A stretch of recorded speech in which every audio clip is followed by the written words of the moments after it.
you continue to extend to the police service, handing over of 1,500 motorbikes. Ghana will continue to be a beacon of hope and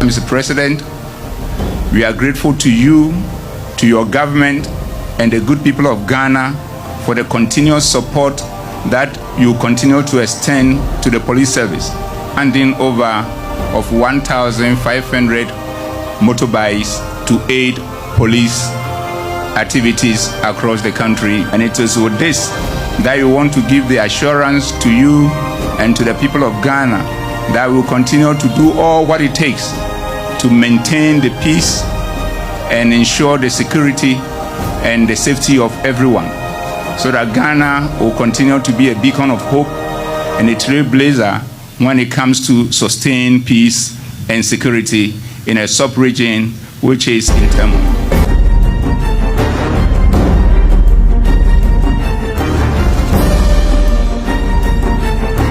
Government last year gave approval for the police to recruit 5,000 officers.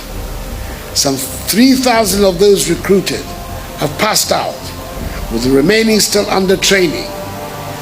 These officers are the first batch of men and women to benefit from the modified police training curriculum, which is focused on equipping the police officers with skills in driving, swimming, and motorbike riding, in addition to other tactical and soft skills. That is why I'm happy to hand over these 1,500 motorbikes to the police service, to urge further the service on to continue doing the good work it is doing to keep all of us safe. I'm confident that these bikes will be put to very good use as they will reach the communities who need them most. I assure the police administration that this is just the beginning. More and more motorbikes will come in soon to help ensure that every single community in the country benefits from the enhanced community policing model. Government will increase the number of motorbikes presented by government to 5,000 by the end of next year. As you take over these motorbikes, know that Ghanaians will expect you to show presence, improve your response time, and be out there to patrol the streets and the inner cities. I urge you to help ensure that no community is left out in the distribution of these bikes, even as you prioritize the areas that are most crucial.